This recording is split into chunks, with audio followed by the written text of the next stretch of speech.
आणि माझं महाविद्यालय Sydenham college of commerce and economics आणि तसेच alumni association of Sydenham college याचा पण आर्थिक पाठिंबा खूप मोठा आहे माझ्या मागे. की मी माझ्या गावाचं नाव म्हणजे इगतपुरीचं नाव एक वरच्या लेवलला घेऊन जावं.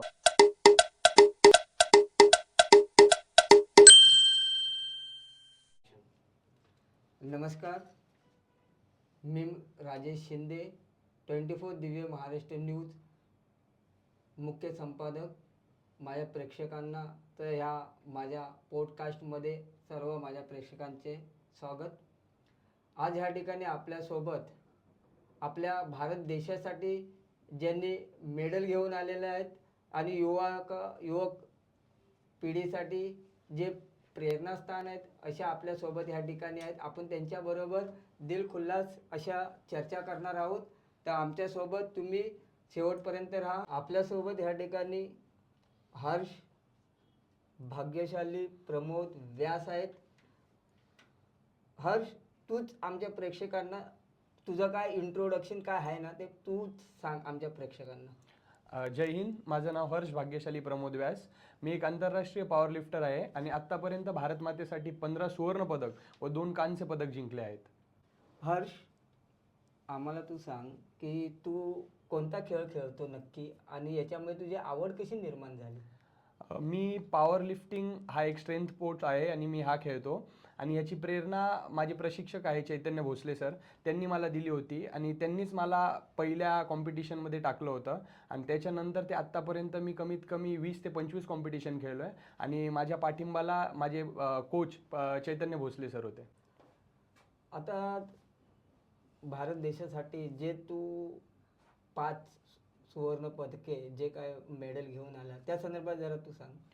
मी छत्रपती शिवाजी महाराज आंतरराष्ट्रीय विमानतळावरून 4 तारखेला निघालो होतो आणि 4 ते 7 दरम्यान रशियाला जागतिक स्पर्धेत मी भाग घेतला होता आणि भारतचं प्रतिनिधित्व करत होतो आणि तिथं मी 4 सुवर्ण पदक आणि 1 कांस्य पदक power lifting, deadlift, power sport आणि बायसेप कर्लमध्ये जिंकलो.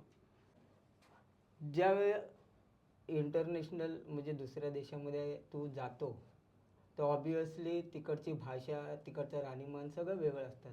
तर अशा वेळी तू स्वतःला कसा मॅनेज करतो किंवा तिकडचे जे स्पर्धक असतात किंवा तिकडचे जे लोक असतात तुझ्या संपर्कात येतात त्यांचं तुझ्याशी वागणं कसं असतं? तिथले स्पर्धक खूप इलाईट असतात. इलाईट म्हणजे खूपच वरच्या लेवलचे असतात आणि ते आपल्याला रिस्पेक्ट देतात जर आपण त्यांना रिस्पेक्ट दिली. आपला बिहेवियर बघून ते आपल्याला रिस्पेक्ट देतात आणि तिकडचा कल्चर तो आपल्याला रिस्पेक्ट करावा लागतो. आपण जेव्हा त्यांच्या कल्चरला रिस्पेक्ट करतो तेव्हा ते पण आपल्याला रिस्पेक्ट करतात. तुझं अंतिम ध्येय काय आहे? एक खेळाडू म्हणून काय आहे आणि एक स्वतः व्यक्ती म्हणून काय आहे तुझं? खेळाडू म्हणून तर माझं ध्येय आहे की मी रोज एक लेवल अप करू, रोज मी भारतासाठी खेळण्याचा प्रयत्न करू आणि एक व्यक्ती म्हणून माझं एक कर्तव्य आहे भारत मातेसाठी जे मी पूर्ण करत आहे आणि माझी एक इच्छा आहे की मी माझ्या गावाचं नाव म्हणजे इगतपुरीचं नाव एक वरच्या लेवलला घेऊन जावं. म्हणजे लोक जे भारतात येतात आणि जे महाराष्ट्रात येतात त्यांना इगतपुरी हे नावावरून ओळखलं त्यांनी पाहिजे आणि ते मुद्दाम महाराष्ट्रात येऊन इगतपुरीत यायले पाहिजे. फक्त एक तो गाव म्हणून नाही पण एक प्रेरणादायी गाव म्हणून त्यांनी त्या गावाला बघायला पाहिजे आणि जे काही माझ्याकडून मदत होईल माझ्या जिल्ह्यासाठी किंवा माझ्या देशासाठी मी ते करण्याचे पूर्ण प्रयत्न करेल. हा जो तू स्पोर्ट्स हा जो निवडलाय ह्या यशामागे कोणाचा मोठा पाठिंबा आहे असं तुला वाटतं? या माझ्या पाठिंब्याबद्दल सांगायचं तर माझी आई भाग्यशाली प्रमोद व्यास आणि संपूर्ण कुटुंबाचा खूप मोलाचा वाटा आहे. तसंच माझे जिल्ह्यातले नाशिक जिल्ह्यातले व इगतपुरीचे नागरिक जे माझ्यावर प्रेम करतात त्यांचाही संपूर्ण या माझ्या खेळाच्या मागं पाठिंबा आहे आणि माझं महाविद्यालय Sydenham college of commerce and economics आणि तसेच alumni association of Sydenham college याचा पण आर्थिक पाठिंबा खूप मोठा आहे माझ्या मागे. हर्ष, आता मला एक सांग, शिक्षण आणि तुझं जे स्पोर्ट्स आहे ह्या दोघांचा तू ताळमेळ कसा म्हणजे वेळ कसा काढतो तुझ्या स्पोर्ट्ससाठी आणि शिक्षणासाठी? माझं कॉलेज सांगायला गेलं तर कॉलेज माझं चर्चगेटला आहे Sydenham college of commerce and economics आणि माझं ट्रेनिंग सेंटर जो आहे वी फिटनेस क्लब तो नाशिकला कॉलेज रोडवर आहे. तर कॉलेजमधून मला खूप मोठा पाठिंबा आहे. ते मला लेक्चरसाठी सूट वगैरे पण देतात. आमचे प्राचार्य आहे श्रीनिवास धुरे सर, त्यांनी मला खूप पाठिंबा दिला आहे. आमचे डायरेक्टर ऑफ स्पोर्ट्स आहे अनिता मळगे मॅडम, त्यांनी मला इंटरनलचे मार्क्स असतील किंवा लेक्चरचे सूट असतील त्याला खूप मदत केली आहे. आणि डाएट असतील किंवा मी ट्रेनिंग सेंटर आहे ते मी कोणत्याही आजूबाजूला जो नियरेस्ट ट्रेनिंग सेंटर असतो मी तिथं जातो. आणि विकेंड्सला मी नाशिकला आमच्या प्रशिक्षक आहे चैतन्य भोसले सर, त्यांच्याकडे जातो. हर्ष, हे आम्हाला सांगतो की तू जागतिक लेवलचा आता पॉवर लिफ्टिंगचा एक खेळाडू झालेला आहे. पण सुरुवातीच्या काळात तुला खूप अडचणी आल्या असतात, तर त्यातला एक मोठी अडचण कोणती आली सांगू शकेल? हो, नक्कीच. सुरुवातीला अडचणी खूप येतात. म्हणजे सुरुवातीला तुम्हाला कोणी विचारत पण नाही, की तुम्ही कोण आहात? हर्ष व्यास कोण आहे? तो कोणी विचारत पण नाही. आणि जोपर्यंत तुम्ही चांगले कामं पण करतात, तोपर्यंत लोकांना लक्षात येत नाही, की हा काय करतोय. जेव्हा त्याच्यावर लाईमलाईट येते, तेव्हा फेम येतो, तेव्हा लोकं त्याला विचारायला चालू करतात, की हर्ष व्यास कोण आहे? जोपर्यंत मी जागतिक स्तरावर नाही गेलो होतो, मी नॅशनलपर्यंत होतो, स्टेटपर्यंत, तेव्हा कोणीही विचारत नव्हतं. आमचे जे मित्रपरिवार असतील किंवा शाळेचे मित्र, आजूबाजूचे लोक, कोणालाही माहिती नव्हतं की हर्ष व्यास कोण आहे.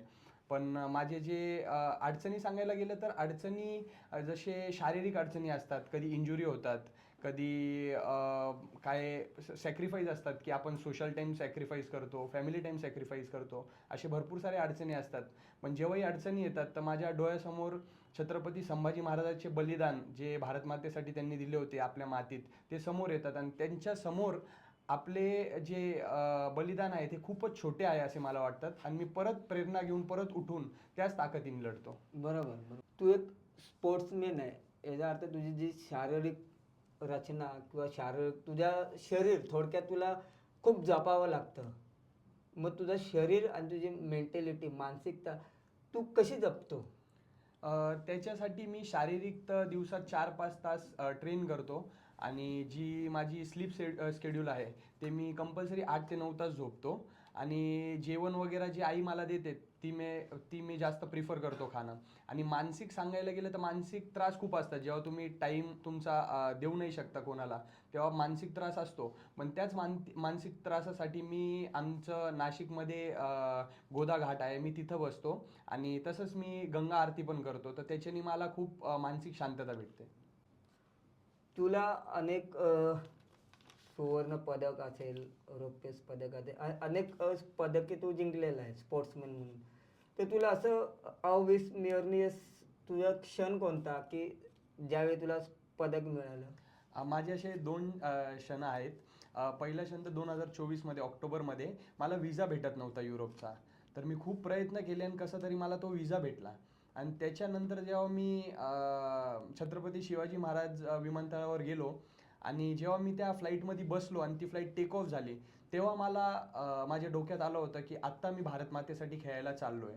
हा सगळ्यात अस्मरणीय क्षण होता माझ्या आयुष्यातला. आणि दुसरा म्हणजे माझे घरचे म्हणजे आजी आणि आई मला म्हणायची की तू 10वीत पहिला ये म्हणजे तुझा पेपर येईल फोटोमध्ये, पेपरमध्ये फोटो येईल.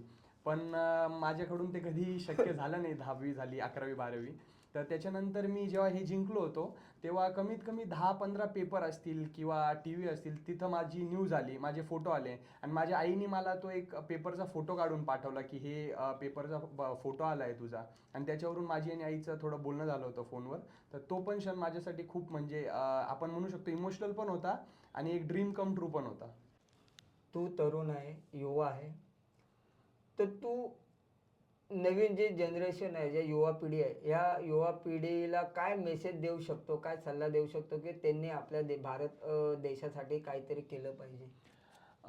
युवा पिढी आजची जे मुलं असतील किंवा मुली असतील, त्यांच्यात पोटेन्शियल खूप आहे. पण कुठेतरी मला असं वाटतं की ते वेस्टर्न कल्चरकडे थोडे आकर्षित झालेले आहे. तर त्यांनी आपली संस्कृती आणि आपल्या कल्चरकडे थोडं बघावं आणि त्याला जपण्यासाठी जे काही पावलं असतील त्यांनी उचलावे ते. कारण कर्मात आणि धर्मात कधीही तडजोड करू शकत नाही आपण. तर ती एक गोष्ट आहे. आणि जेव्हा आपली युवा पिढी आपला इतिहास वाचणार आणि त्याच्याबद्दल काहीतरी लक्षात घेणार, तेव्हा ती भारतमातेसाठी काहीतरी करू शकतात. आणि माझा असं कोणत्याही जाती, धर्म किंवा कोणत्याही कल्चरबद्दल द्वेष नाही.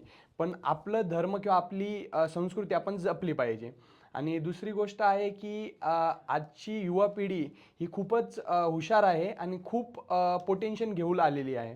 तर त्यांनी त्या पोटेन्शियलचा यूज करावा. माझं असंही म्हणणं नाही की त्यांनी त्यांची स्वप्न बघावीत नाही. त्यांनी सगळं करावं. त्यांनी पैसे कमवावे, त्यांचं करिअर घडावं. पण त्यातली त्यात प्रत्येक दिवसाला त्यांचा एक विचार आणि एक श्वास हा भारत मातेसाठी असायला पाहिजे. त्याच्याने आपला देश आत्मनिर्भर बनेल आणि देशालाही खूप ताकद भेटेल, कारण युवा पिढी ही देशाची ताकद आहे. बरोबर. आजची युवा पिढी जी आहे ही एक प्रकारे बॅकबॉन, पाठीचा कणा, त्या प्रकारे युवा पिढी ही देशासाठी पुढे आलीच पाहिजे. तू जे स्पोर्ट्ससाठी तू जातो ज्यावेळी, त्यावेळी तू ग्राउंडवरती उतरतो, तयारी करून उतरतो, त्यावेळी तुला वेदना होत असतील, थकवा येत असेल. अशा वेळी तू काय करतात की पुढे क्षण आला की आता आपली एंट्री आहे त्या स्टेजवरती, तिथे जायचं आहे, त्यावेळी तू स्वतःला कसं मॅनेज करतो? वेदना आणि सॅक्रिफाईस हे एक स्पोर्ट्सचा भाग आहे आणि तो आपल्याला करावाच लागतो. आणि त्यावेळेस आपण असा विचार करून चालत नाही की आपल्याला काय होईल तर, कारण तो विचार केला की आपण तिथंच खचलो असं होतं. तर मी नेहमी जसं मी आधीही सांगितलं, छत्रपती संभाजी महाराज, छत्रपती शिवाजी महाराज जेवढेही आपल्या भारत माताच्या संरक्षणासाठी बॉर्डरवर आहेत पॅरा स्पेशल फोर्सेस, मी त्यांना लक्षात घेऊन तो कामगिरी करतो. कारण ते आपल्यासाठी एवढं करून गेले आणि आपण ह्या छोट्या मोठ्या गोष्टींना बघून माघारी फिरावं, ती बाब मला चांगली नाही वाटत. म्हणून मी त्यांचा विचार करतो, त्यांना मनात ठेवतो आणि मी स्टेजवर उतरतो. म्हणजे थोडक्यात असं की वायुसेना असेल, पाण्यातली सेना असेल आणि मिलिटरी असेल, त्याच प्रकारे तू स्पोर्ट्समन यांनी देखील आपल्या देशासाठी एक प्रकारे अंतर्गत असे ते सेवा देतात असं म्हणणं तुझं आहे, हो, बरोबर? नक्कीच, नक्कीच. मला एक सांग, जर तुला भारत मातेसमोर उभं राहून एकच वाक्य बोलण्याची संधी दिली तर तू कोणतं वाक्य बोलशील? भारत मातेसमोर उभं राहून जर मला काय बोलायचं असेल तर मी म्हणणार की भाग्य आहे माझं की त्यांनी मला त्यांची सेवा करण्याचं एक अ, सौभाग्य दिलं आहे आणि मी त्याचं ऋणी राहील. मी माझ्या शेवटच्या श्वासापर्यंत भारत मातेसाठी काहीतरी करण्याचा प्रयत्न करेल. तुझा जो आवडता खेळ जो आहे पॉवर लिफ्टिंग, या पॉवर लिफ्टिंगला भविष्यामध्ये चांगल्या प्रकारे पुढे नेण्यासाठी नवीन नवीन खेळाडू या क्षेत्रामध्ये आले पाहिजेत, त्यासाठी तू काय योजना आखल्यात का? मी माझ्या शहरापासून चालू करणार आहे.